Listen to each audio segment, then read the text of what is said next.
bạn mang đèn qua tôi lắp cho các bạn thì tôi sẽ làm đúng kỹ thuật thì nó sáng, không đúng kỹ thuật thì nó không sáng chứ nó không có hư. Rồi muốn bật pha thì cái này bật pha bằng cách là đá cốt pha cốt pha cốt pha làm giùm mà cũng bị bắt đền nữa. Qua bên anh rửa xe nhờ tăng giùm sên cái cũng không tăng nữa, làm sao khó chịu, làm dịch vụ khó chịu với anh. Lỡ xảy ra hư một cái là quay lại là gọi là chửi bới rồi là hăm dọa bóc phốt này kia. Làm dịch vụ Việt Nam này các bạn nên sợ đi, anh em nào mở shop là nên sợ cái này đi, có thể sập đổ cửa hàng mình bất cứ lúc nào mà mình kiểu tiến thoái lưỡng nan, xong bạn quay lại bữa mới làm đề xong cái vậy kia thôi, hãng là nó bỏ luôn. Mày khổ cái feedback, mày thay cái củ đề mới đi.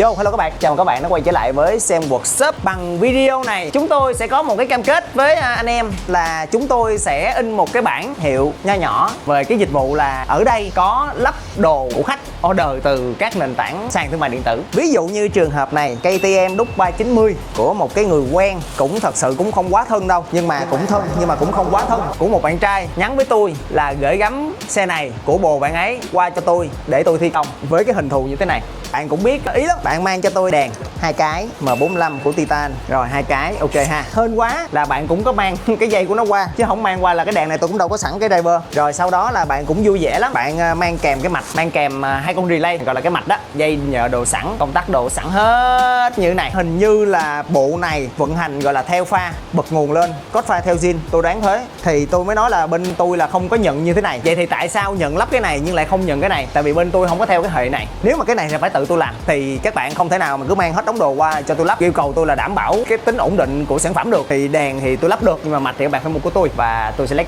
công thì sẽ x2 so với lại bình thường. Hồi trước là 1.5 nhưng nó vẫn không đủ, tôi thấy nó vẫn lỗ rất là nhiều, nên là giờ tôi x2 lên. Bạn ok, bạn muốn cái nơi lắp đặt chuẩn chỉnh cho các bạn lắp xong các bạn đi không cần phải lo lắng gì nhiều, rồi làm một lần rồi thôi. Rồi ví dụ như có sự cố gì các bạn mang qua, bên tôi vẫn sẽ tìm cách tôi xử lý. Nhưng mà bảo hành sản phẩm là không, bạn mang đèn qua tôi lắp cho các bạn thì tôi sẽ làm đúng kỹ thuật thì nó sáng, không đúng kỹ thuật thì nó không sáng chứ nó không có hư. Điện bình ắc quy thì nó chỉ có một dòng thôi, thì đúng cấp đúng 12V thôi chứ nó không có hư được nha. Thì các bạn cứ yên tâm là muốn nó hư cũng khó nữa, nó không dễ như các bạn nghĩ đâu. Bên tôi sẽ cam kết là lắp đúng kỹ thuật cho các bạn theo yêu cầu của các bạn. Quý lắm á, thì mới nhận, bình thường là không có nhận.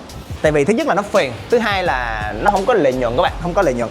Công chưa bao giờ gọi là tiền lời hết đó các bạn ơi. Tôi mở ra kinh doanh để tôi bán hàng chứ tôi không có lấy công. Để đèn đây ha, để đèn đây thì quá dễ rồi. Thì bây giờ á là tôi cũng đang muốn làm sao để nó tiện nhất cho bạn sử dụng. Thì bây giờ là cái câu chuyện của điều khiển đèn đúng không? Bây giờ ở đây nè, nó sẽ có một cái công tắc như thế này. Thì cái này nó hoạt động bằng cách là nổ máy là luôn code, bật cái này lên là pha, bắt sinh là bắt sinh pha. Bây giờ tôi thử tôi sử dụng lại cái này. Tôi sẽ sử dụng lại cái này theo mong muốn của bạn. Tôi thử tôi can thiệp vào đây coi nó có báo lỗi không. Tôi sợ là nó báo lỗi thôi, tại vì cùm này cùm điện, cùm này nó khó chịu lắm, tôi cũng ngại lắm. Chân cùm này nó có led, khui nó ra nó phiền lắm, nên là giờ tôi sẽ khui thử. Tại vì xe này để ngoài mai mới lấy, thì giờ tôi khui thử đi lại dây. Không biết là cái người làm ra cái này đó, người ta làm ra với việc là nó điều khiển như thế nào, nên là bây giờ tôi phải đo, tôi coi lại coi. Nếu mà được á, bật công tắc này lên là code nó sáng. Code pha của đèn bi cầu sẽ theo code pha zin, nghĩa là khi bật pha lên là pha M45 sáng, bật code là code sáng, bắt sinh là bắt sinh sáng. Nhưng mà hiện tại ở đây á thì nó lại chưa có công tắc bắt sinh, cho nên là cũng không về công tắc bắt sinh ra ngoài được, cho nên là tôi tích hợp vào trong zin luôn, tận dụng là cái này. Bây giờ tôi sẽ thi công thử nha, để coi được không. Nếu mà được á, sau này mấy anh em đi KTM á thì sẽ có cái option như thế này, tôi sẽ làm sẵn và tôi sẽ quay lại cái video hướng dẫn cho nội bộ. Rồi đợi xíu ha.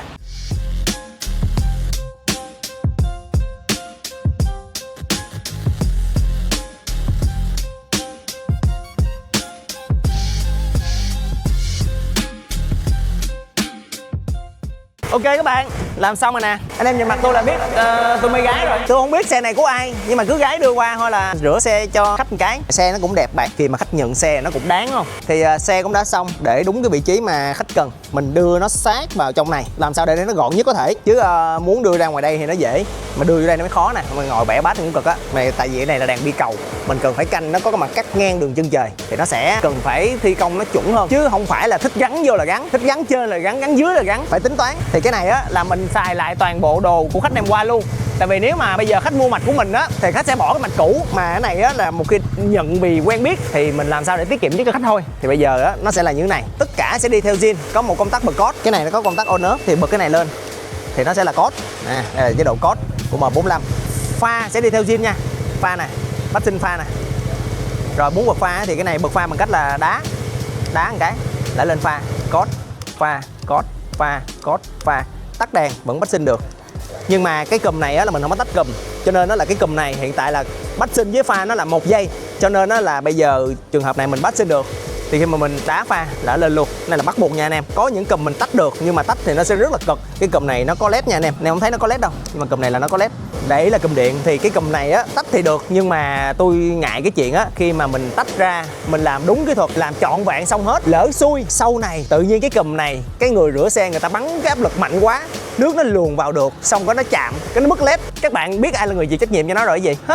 Bữa đâu bị đâu, em đi rửa xe xưa giờ nó không bị hết, qua bên anh tắp cùm được 2-3 hôm sau nó bị. Trời ơi, anh em phải đi làm kỹ thuật, anh em phải làm dịch vụ đi thì anh em mới biết. Có những cái trường hợp bạn làm đúng kỹ thuật kệ bạn, nhưng khi khách bị sự cố là thường khách sẽ liên đới tới người làm gần nhất. Trời ơi, bị hoài luôn anh em. Lên sạc thay bình tự nhiên xe đề không được, hư củ đề á, nó hư củ đề á, xe đi 4 năm lên sạc thay bình pin làm ok hết, ngon lành hết, cuối cùng đề nó hết than, quay qua bắt đền nha. Cái xe hết than đời thì có thay sạc hay là có để zin hay zin thế nào chăng nữa, khi nó hết là nó hết thôi. Các bạn chỉ cần qua tôi kiểm tra là xong, là 1-2 là bắt đầu đổi thừa, 1-2 là này kia rồi, nó phiền lắm. Tự nhiên vô tình chung nó làm cho anh em kỹ thuật ngại đụng chạm, ngại làm giùm. Anh em tin không, tăng sên giùm không lấy tiền, xong sau đó quay lại bắt đền một cộng sên vì cái mắc sên của khách bị chết sẵn. Thì khi mà tụi mình tăng giùm mà thì cũng đâu có làm kiểu giống như là như dịch vụ lấy tiền được, thì mình tăng sên lên mình canh chuẩn rồi, nhưng mà mình lại quên cái thao tác là mình xoay bánh để mình coi mắc sên chết. Có ai nghĩ tới mắc sên chết đâu cha. Thì tự nhiên cái khách lại ngồi xuống xe, xong khách coi ngó khách quay đúng cái bánh vô ngay cái chỗ mắc sên nó đang chết thì nó căng, và khi nó căng xong quay lại bắt đền. Tại anh ơi, giờ mắc sên em chết, khi mà đưa cái mắc sên nó qua khỏi mắc chết rồi thì nó lại đúng với cái thước mà mình tăng sẵn, làm giùm mà còn bị bắt đền nữa. Qua bên anh rửa xe nhờ tăng giùm sên cái cũng không tăng nữa, làm sao khó chịu, làm dịch vụ khó chịu với anh đó, bị như vậy đó. Cái gì nữa, không nhận rửa xe điện vì không biết sửa xe điện, không có kiến thức kinh nghiệm về xe điện, cũng bị bóc phốt, cũng bị đánh giá 1 sao. Anh em thấy không, làm dịch vụ nó khổ lắm. Dịch vụ ở Việt Nam này nè, lấy á là không được lấy cao, nhưng mà trách nhiệm là phải tuyệt đối. Lỡ xảy ra hư một cái là quay lại là gọi là chửi bới rồi là hăm dọa bóc phốt này kia. Anh em tin không, xe workshop toàn bị bóc phốt sàn. Mà mấy đứa mà nó bóc phốt tôi á, xong cái tôi là người share cái bài phốt đó về tường nhà của mình, về những cái kênh của mình cho nhiều người biết tới luôn. Anh em thấy có thằng nào như tôi không? Biết sao? Tại vì tôi đã cố gắng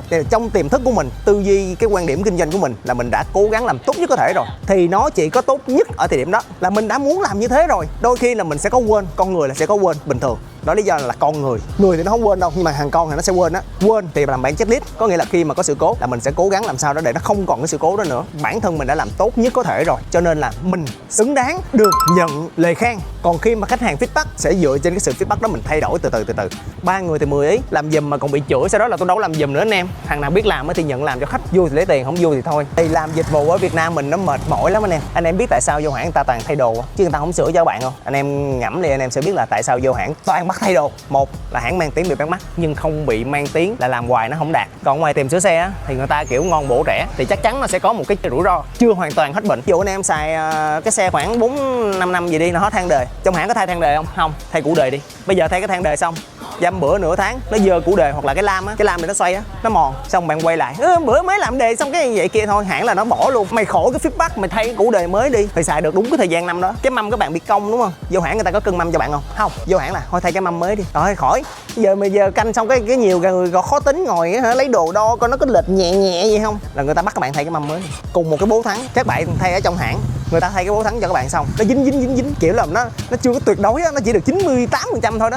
Nhưng mà cùng cái bố thắng đó các bạn mang qua cái chỗ chuyên làm thắng, người ta canh bánh thẳng cho các bạn, người ta được quyền lấy giá cao hơn, có nghĩa là người ta sẽ lấy tiền dựa trên giá trị tạo ra. Còn ở Việt Nam mình nó là quy chụp hết. Bên kia thay cái bố thắng 80.000, qua bên đây thay 200.000. Tôi cũng chưa bao giờ tôi thấy là ở Việt Nam này làm cái gì nó dễ đó. Làm dịch vụ là cái dễ nhất, sửa xe là cái dễ nhất, mà bây giờ nó cũng trở thành khó nhất. Cho nên là những cái làm giùm á thì các bạn hơi bỏ qua đi, đừng bao giờ đem cái gì qua đây nhờ làm giùm đó. Có tôi ở đây nè, tôi làm giùm cho được, nhưng mà đừng bắt mấy bạn nhân sự của tôi làm giùm, tại vì nó không nằm trong cái công việc của mấy bạn mà các bạn kêu làm giùm, được không? Được, vậy thì lương cuối tháng của nó bạn trả nha, chứ tôi không trả đâu. Làm giùm mà thì làm sẽ lấy tiền, cái này cũng sẽ lấy tiền. Và những cái mà nó có rủi ro nhiều á thì tụi tôi đã làm được 7-8 năm nay rồi, thì tụi tôi đã có một cái kinh nghiệm rồi, cho nên là cái gì hỗ trợ được thì các bạn yên tâm, bên tôi sẽ hỗ trợ. Còn cái gì mà nó sẽ có cái rủi ro sau cùng á thì bên tôi sẽ rất ngại, nhưng nếu có làm là tôi sẽ báo luôn với các bạn là đây là những cái rủi ro, tại vì nó có nhiều thứ lắm anh em ơi. Anh em phải làm, anh em mới biết, làm dịch vụ nhiều năm đi thì sẽ thấy. Ok, còn về đèn thì đã xong rồi ha. Chỉ có những người mà tôi quen, gọi là tôi mến thì tôi nhận làm thôi, còn không khách này thì khách kia, không shop này shop kia. Anh em nào cảm thấy